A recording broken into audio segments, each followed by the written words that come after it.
Pride and Prejudice by Jane Austen. Chapter 18. Till Elizabeth entered the drawing-room at Netherfield, and looked in vain for Mr. Wickham among the cluster of red coats there assembled, a doubt of his being present had never occurred to her. The certainty of meeting him had not been checked by any of those recollections that might not unreasonably have alarmed her. She had dressed with more than usual care, and prepared in the highest spirits for the conquest of all that remained unsubdued of his heart, trusting that it was not more than might be won in the course of the evening.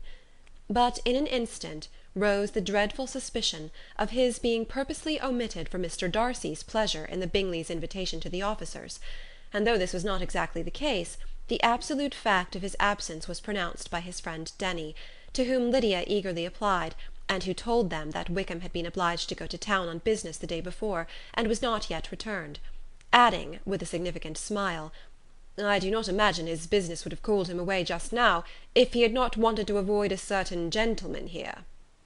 This part of his intelligence, although unheard by Lydia, was caught by Elizabeth, and as it assured her that Darcy was not less answerable for Wickham's absence than if her first surmise had been just, every feeling of displeasure against the former was so sharpened by immediate disappointment that she could hardly reply with tolerable civility to the polite inquiries which he directly afterwards approached to make. Attendance, forbearance, patience with Darcy, was injury to Wickham.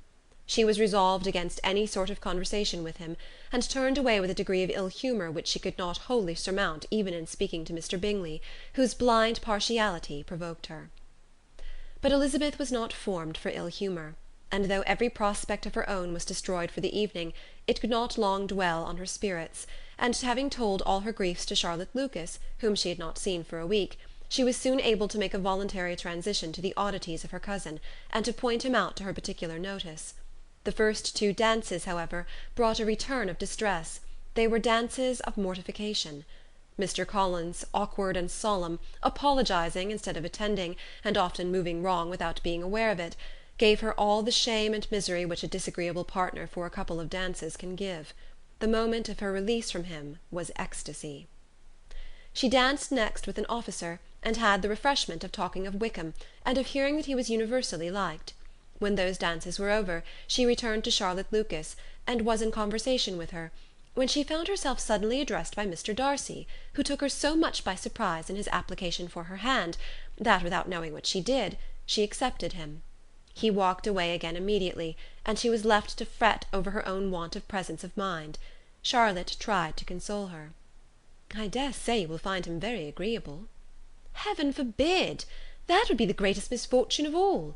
To find a man agreeable whom one is determined to hate. Do not wish me such an evil." When the dancing recommenced, however, and Darcy approached to claim her hand, Charlotte could not help cautioning her in a whisper not to be a simpleton, and allow her fancy for Wickham to make her appear unpleasant in the eyes of a man of 10 times his consequence. Elizabeth made no answer, and took her place in the set, amazed at the dignity to which she was arrived in being allowed to stand opposite to Mr. Darcy, and reading in her neighbours' looks their equal amazement in beholding it.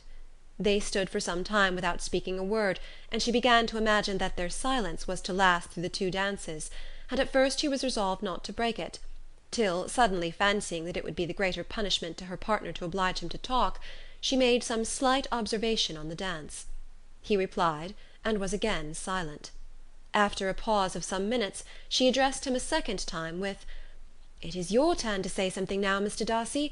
I talked about the dance, and you ought to make some sort of remark on the size of the room, or the number of couples." He smiled, and assured her that whatever she wished him to say should be said. "Very well, that reply will do for the present. Perhaps by and by I may observe that private balls are much pleasanter than public ones. But now we may be silent." "Do you talk by rule, then, while you are dancing?" "Sometimes. One must speak a little, you know. It would look odd to be entirely silent for half an hour together, and yet, for the advantage of some, conversation ought to be so arranged as they might have the trouble of saying as little as possible." "Are you consulting your own feelings in the present case, or do you imagine that you are gratifying mine?" "Both," replied Elizabeth archly, "for I have always seen a great similarity in the turn of our minds. We are each of an unsocial, taciturn disposition, unwilling to speak unless we expect to say something that will amaze the whole room, and be handed down to posterity with all the éclat of a proverb." "This is no very striking resemblance of your own character, I am sure," he said. "How near it may be to mine, I cannot pretend to say. You think it a faithful portrait, undoubtedly." "I must not decide on my own performance." He made no answer, and they were again silent till they had gone down the dance, when he asked her if she and her sisters did not very often walk to Meryton. She answered in the affirmative, and, unable to resist the temptation, added, "When you met us there the other day, we had just been forming a new acquaintance." The effect was immediate. A deeper shade of hauteur overspread his features, but he said not a word, and Elizabeth, though blaming herself for her own weakness, could not go on. At length Darcy spoke, and in a constrained manner said, "Mr. Wickham is blessed with such happy manners as may ensure his making friends. Whether he may be equally capable of retaining them is less certain." "He has been so unlucky as to lose your friendship," replied Elizabeth with emphasis, "and in a manner which he is likely to suffer from all his life." Darcy made no answer, and seemed desirous of changing the subject. At that moment Sir William Lucas appeared close to them, meaning to pass through the set to the other side of the room, but on perceiving Mr. Darcy, he stopped with a bow of superior courtesy to compliment him on his dancing and his partner. "I have been most highly gratified indeed, my dear sir. Such very superior dancing is not often seen. It is evident that you belong to the first circles. Allow me to say, however, that your fair partner does not disgrace you, and that I must hope to have this pleasure often repeated, especially when a certain desirable event, my dear Eliza," glancing at her sister and Bingley, "shall take place. What congratulations will then flow in! I appeal to Mr. Darcy. But let not me interrupt you, sir. You will not thank me for detaining you from the bewitching converse of that young lady, whose bright eyes are also upbraiding me." The latter part of this address was scarcely heard by Darcy, but Sir William's allusion to his friend seemed to strike him forcibly, and his eyes were directed with a very serious expression towards Bingley and Jane, who were dancing together. Recovering himself, however, shortly, he turned to his partner, and said, "Sir William's interruption has made me forget what we were talking of." "I do not think we were speaking at all. Sir William could not have interrupted two people in the room who had less to say for themselves. We have tried 2 or 3 subjects already without success, and what we are to talk of next I cannot imagine." "What think you of books?" said he, smiling. "Books?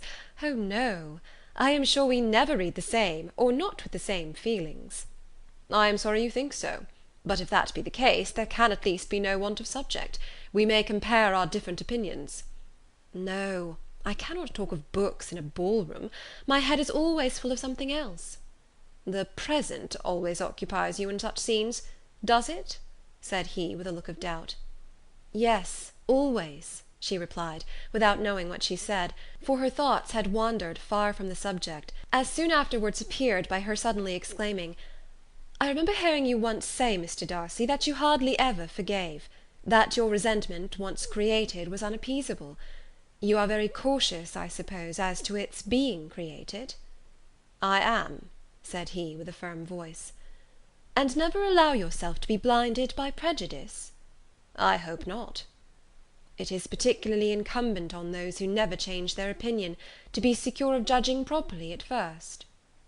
"May I ask to what these questions tend?" "Merely to the illustration of your character," said she, endeavouring to shake off her gravity. "I am trying to make it out." "And what is your success?" She shook her head. "I do not get on at all. I hear such different accounts of you as to puzzle me exceedingly." "I can readily believe," answered he gravely, "that reports may vary greatly with respect to me, and I could wish, Miss Bennet, that you were not to sketch my character at the present moment, as there is reason for fear that the performance would reflect no credit on either." "But if I do not take your likeness now, I may never have another opportunity." "I would by no means suspend any pleasure of yours," he coldly replied. She said no more, and they went down the other dance and parted in silence, and on each side dissatisfied, though not to an equal degree; for in Darcy's breast there was a tolerable powerful feeling towards her, which soon procured her pardon, and directed all his anger against another. They had not long separated, when Miss Bingley came towards her, and with an expression of civil disdain accosted her. "So, Miss Eliza, I hear you are quite delighted with George Wickham. Your sister has been talking to me about him, and asking me 1,000 questions, and I find that the young man quite forgot to tell you, among his other communication, that he was the son of old Wickham, the late Mr. Darcy's steward. Let me recommend you, however, as a friend, not to give implicit confidence to all his assertions; for as to Mr. Darcy's using him ill, it is perfectly false; for, on the contrary, he has always been remarkably kind to him, though George Wickham has treated Mr. Darcy in a most infamous manner. I do not know the particulars, but I know very well that Mr. Darcy is not in the least to blame, that he cannot bear to hear George Wickham mentioned, and that though my brother thought that he could not well avoid including him in his invitation to the officers, he was excessively glad to find that he had taken himself out of the way. His coming into the country at all is a most insolent thing indeed, and I wonder how he could presume to do it. I pity you, Miss Eliza, for this discovery of your favourite's guilt, but really, considering his descent, one could not expect much better." "His guilt and his descent appear by your account to be the same," said Elizabeth angrily, "for I have heard you accuse him of nothing worse than being the son of Mr. Darcy's steward, and of that I can assure you he informed me himself." "I beg your pardon," replied Miss Bingley, turning away with a sneer. "Excuse my interference, it was kindly meant." "Insolent girl," said Elizabeth to herself, "you are much mistaken if you expect to influence me by such a paltry attack as this. I see nothing in it but your own wilful ignorance and the malice of Mr. Darcy." She then sought out her eldest sister, who was undertaken to make inquiries on the same subject of Bingley. Jane met her with a smile of such sweet complacency, a glow of such happy expression, as sufficiently marked how well she was satisfied with the occurrences of the evening. Elizabeth instantly read her feelings, and at that moment solicitude for Wickham, resentment against his enemies, and everything else, gave way before the hope of Jane's being in the fairest way for happiness.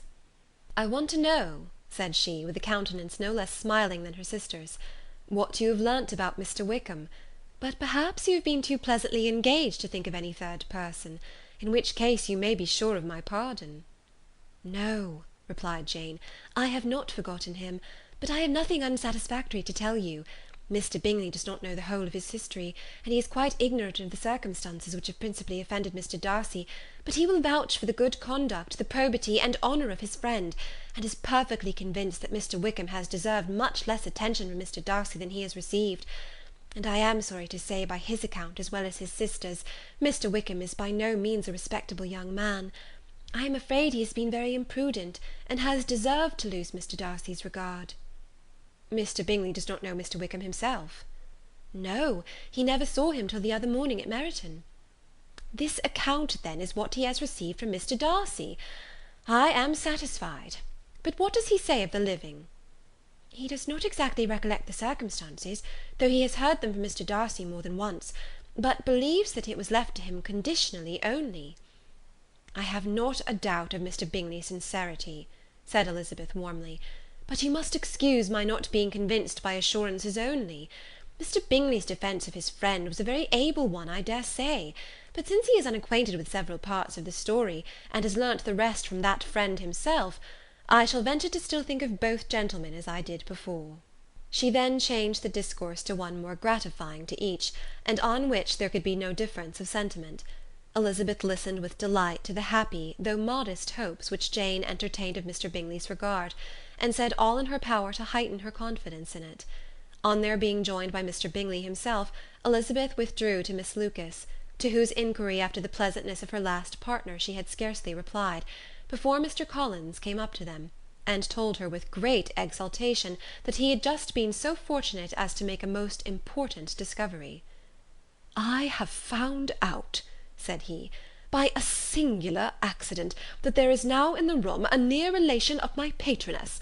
I happened to overhear the gentleman himself mentioning to the young lady who does the honours of the house the names of his cousin, Miss de Bourgh, and of her mother, Lady Catherine. How wonderfully these sort of things occur! Who would have thought of my meeting with, perhaps, a nephew of Lady Catherine de Bourgh in this assembly? I am most thankful that the discovery is made in time for me to pay my respects to him, which I am now going to do, and trust he will excuse my not having done it before. My total ignorance of the connection must plead my apology." "You are not going to introduce yourself to Mr. Darcy?" "Indeed I am. I shall entreat his pardon for not having done it earlier. I believe him to be Lady Catherine's nephew. It will be in my power to assure him that her ladyship was quite well yesterday se'nnight." Elizabeth tried hard to dissuade him from such a scheme, assuring him that Mr. Darcy would consider his addressing him without introduction as an impertinent freedom, rather than a compliment to his aunt, that it was not in the least necessary there should be any notice on either side, and that if it were, it must belong to Mr. Darcy, the superior in consequence, to begin the acquaintance.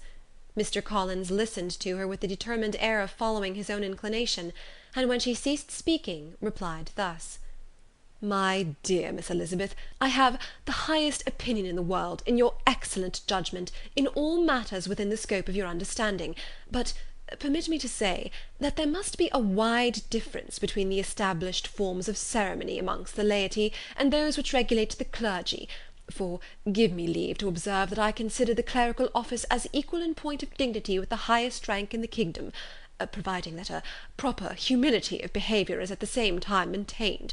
You must therefore allow me to follow the dictates of my conscience on this occasion, which leads me to perform what I look on as a point of duty. Pardon me for neglecting to profit by your advice, which, on every other subject, shall be my constant guide, though in the case before us I consider myself more fitted by education and habitual study to decide on what is right than a young lady like yourself." And with a low bow he left her to attack Mr. Darcy, whose reception of his advances she eagerly watched, and whose astonishment at being so addressed was very evident. Her cousin prefaced his speech with a solemn bow, and though she could not hear a word of it, she felt as if hearing it all, and saw in the motion of his lips the words apology, Hunsford, and Lady Catherine de Bourgh. It vexed her to see him expose himself to such a man. Mr. Darcy was eyeing him with unrestrained wonder, and when at last Mr. Collins allowed him time to speak, replied with an air of distant civility. Mr. Collins, however, was not discouraged from speaking again, and Mr. Darcy's contempt seemed abundantly increasing with the length of his second speech, and at the end of it he only made him a slight bow, and moved another way. Mr. Collins then returned to Elizabeth. "I have no reason, I assure you," said he, "to be dissatisfied with my reception. Mr. Darcy seemed much pleased with the attention. He answered me with the utmost civility, and even paid me the compliment of saying that he was so well convinced of Lady Catherine's discernment as to be certain she could never bestow a favour unworthily. It was really a very handsome thought. Upon the whole, I am much pleased with him." As Elizabeth had no longer any interest of her own to pursue, she turned her attention almost entirely on her sister and Mr. Bingley, and the train of agreeable reflections which her observations gave birth to made her perhaps almost as happy as Jane. She saw her in idea settled in that very house, in all the felicity which a marriage of true affection could bestow, and she felt capable, under such circumstances, of endeavouring even to like Bingley's two sisters. Her mother's thoughts she plainly saw were bent the same way, and she determined not to venture near her, lest she might hear too much. When they sat down to supper, therefore, she considered it a most unlucky perverseness which placed them within one of each other, and deeply was she vexed to find that her mother was talking to that one person, Lady Lucas, freely, openly, and of nothing else but her expectation that Jane would soon be married to Mr. Bingley. It was an animating subject, and Mrs. Bennet seemed incapable of fatigue, while enumerating the advantages of the match.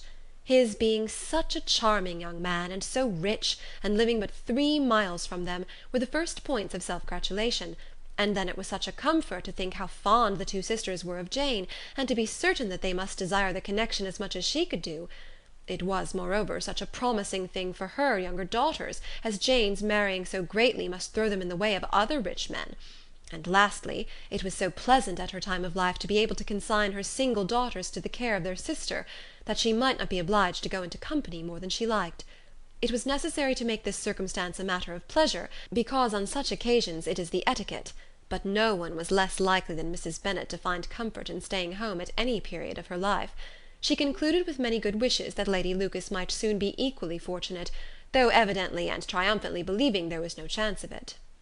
In vain did Elizabeth endeavour to check the rapidity of her mother's words, or persuade her to describe her felicity in a less audible whisper; for, to her inexpressible vexation, she could perceive that the chief of it was overheard by Mr. Darcy, who sat opposite to them. Her mother only scolded her for being nonsensical. "What is Mr. Darcy to me, pray, that I should be afraid of him? I am sure we owe him no such particular civility, as to be obliged to say nothing he may not like to hear." "For heaven's sake, madam, speak lower. What advantage can it be for you to offend Mr. Darcy? You will never recommend yourself to his friend by so doing." Nothing that she could say, however, had any influence. Her mother would talk of her views in the same intelligible tone. Elizabeth blushed and blushed again with shame and vexation. She could not help frequently glancing her eye at Mr. Darcy, though every glance convinced her of what she dreaded, for though he was not always looking at her mother, she was convinced that his attention was invariably fixed on her. The expression of his face changed gradually from indignant contempt to a composed and steady gravity.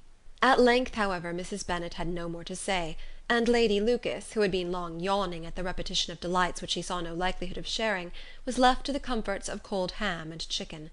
Elizabeth now began to revive; but not long was the interval of tranquillity, for when supper was over, singing was talked of, and she had the mortification of seeing Mary, after very little entreaty, preparing to oblige the company. By many significant looks and silent entreaties did she endeavour to prevent such a proof of complaisance, but in vain. Mary would not understand them. Such an opportunity of exhibiting was delightful to her, and she began her song.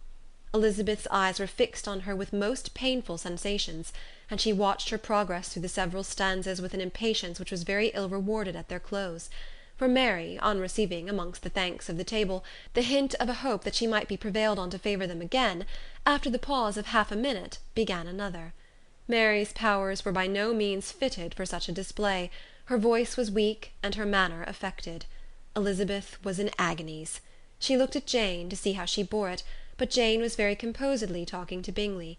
She looked at his two sisters, and saw them making signs of derision at each other, and at Darcy, who continued, however, imperturbably grave. She looked at her father to entreat his interference, lest Mary should be singing all night. He took the hint, and when Mary had finished her second song, said aloud, "That will do extremely well, child. You have delighted us long enough. Let the other young ladies have time to exhibit." Mary, though pretending not to hear, was somewhat disconcerted, and Elizabeth, sorry for her, and sorry for her father's speech, was afraid her anxiety had done no good. Others of the party were now applied to. "If I," said Mr. Collins, "was so fortunate as to be able to sing, I should have great pleasure, I am sure, in obliging the company with an air, for I consider music as a very innocent diversion, and perfectly compatible with the profession of a clergyman. I do not mean, however, to assert that we can be justified in devoting too much of our time to music, for there are certainly other things to be attended to.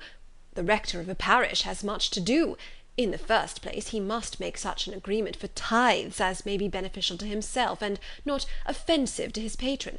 He must write his own sermons, and the time that remains will not be too much for his parish duties, and the care and improvement of his dwelling, which he cannot be excused from making as comfortable as possible; and I do not think it of light importance that he should have attentive and conciliatory manner towards everybody, especially towards those to whom he owes his preferment. I cannot acquit him of that duty, nor could I think well of the man who should omit an occasion of testifying his respect towards anybody connected with the family."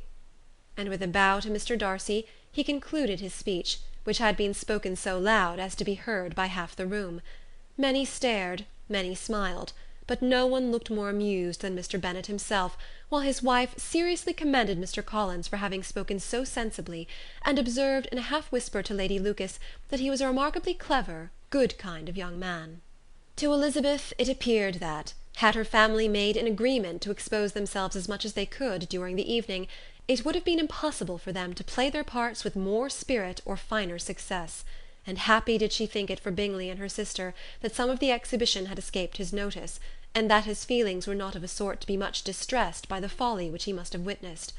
That his two sisters and Mr. Darcy, however, should have such an opportunity of ridiculing her relations, was bad enough, and she could not determine whether the silent contempt of the gentlemen or the insolent smiles of the ladies were more intolerable.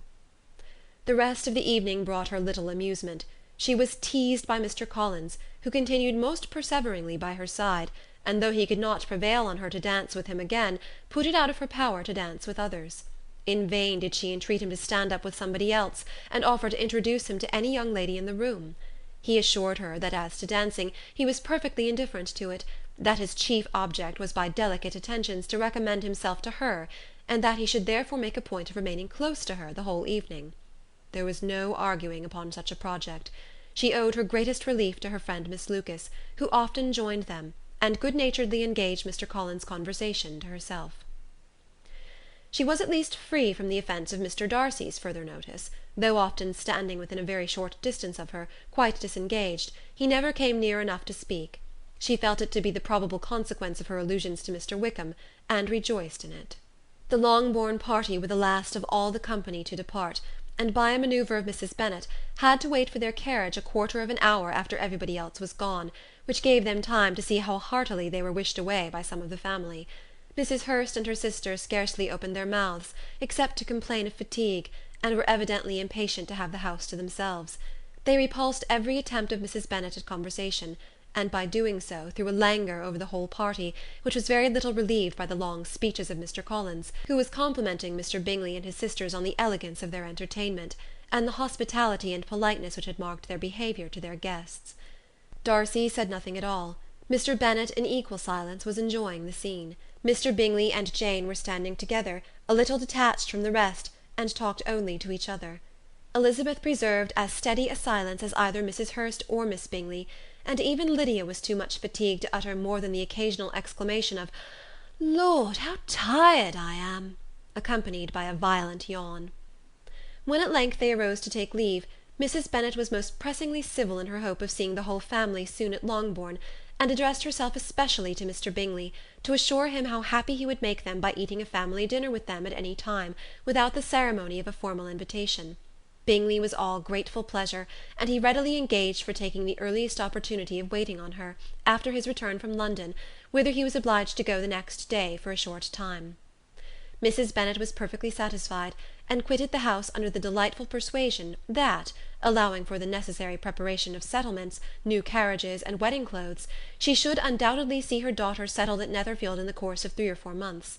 Of having another daughter married to Mr. Collins she thought with equal certainty, and with considerable, though not equal, pleasure.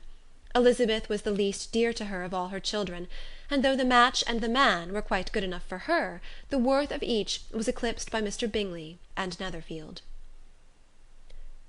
Chapter 18